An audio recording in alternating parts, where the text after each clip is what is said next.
I love taking videos outside with pretty scenery behind me so you can see the beauty here, but it's really windy here a lot in Hawaii, so the sound doesn't sound very good on the speakers. It sounds really just loud. So I'm doing this video in my car.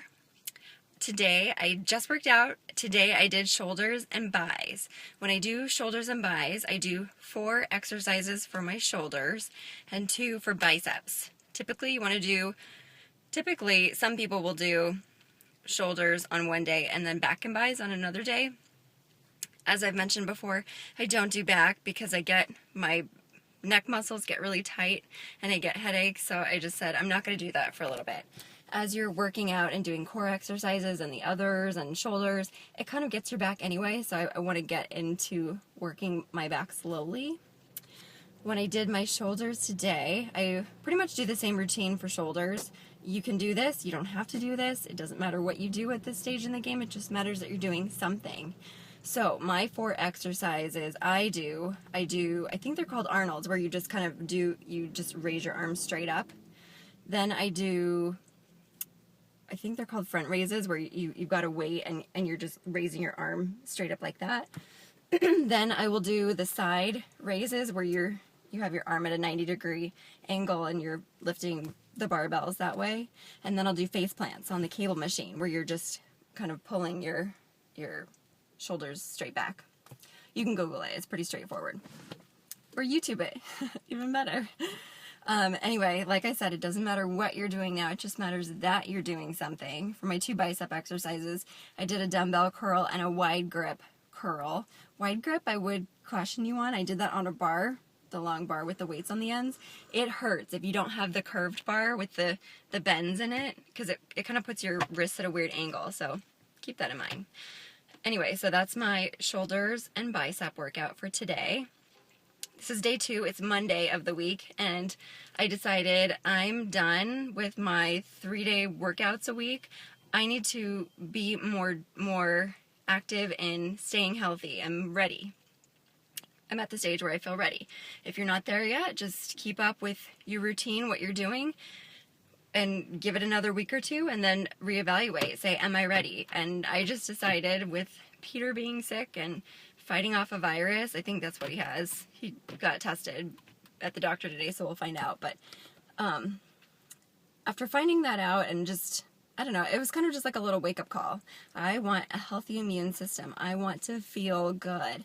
I want to have energy. I want to be able to complete my life and get to an old, happy age healthfully. I want to be healthy and get to use my body. So it's very important to me that I work out and eat correctly. I also started tracking my macro intake today. I'm using an app, I believe it's called My Calorie Counter. I'll put the link below. Anyway, it's a really good app. I've used it before. It takes a little getting used to, finding where everything is, but basically all I'm doing right now is putting everything I'm eating anyway. I'm not eating a particular way to get a particular result. I'm just tracking what I'm eating. So we mentioned this before in a previous video. You want to get a baseline. Track everything you're eating now. Don't do anything fancy. Don't change it, because you want to see, after about a week or 2, you want to see what your macro intakes are each day. So the app will keep track of it for you, but to me it's a little complicated to see, so I input everything for the day, and then at the end of the day I'll write down my protein, my fat, and my carbohydrates, because that's really what we care about. Calories are not as important right now. Carbohydrates, fat, protein.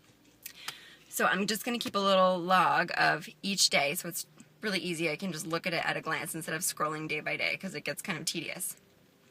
At the end of a week, or maybe 2 weeks, I'm going to evaluate. You'll start to see patterns.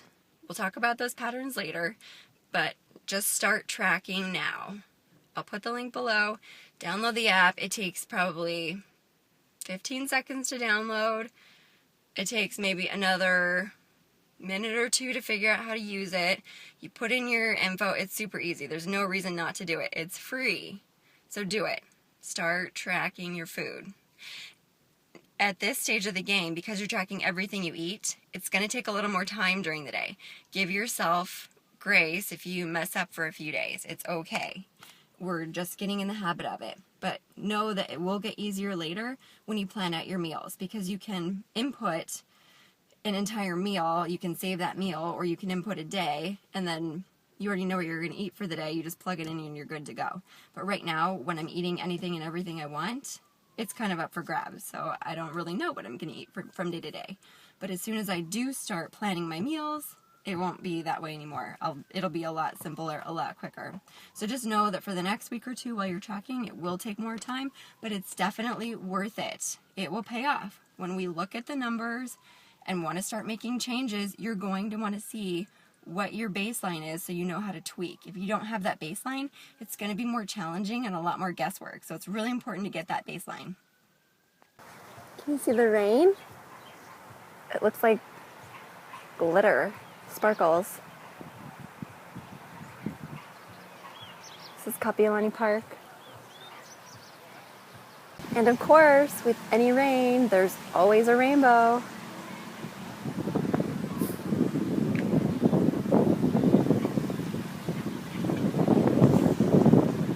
So pretty.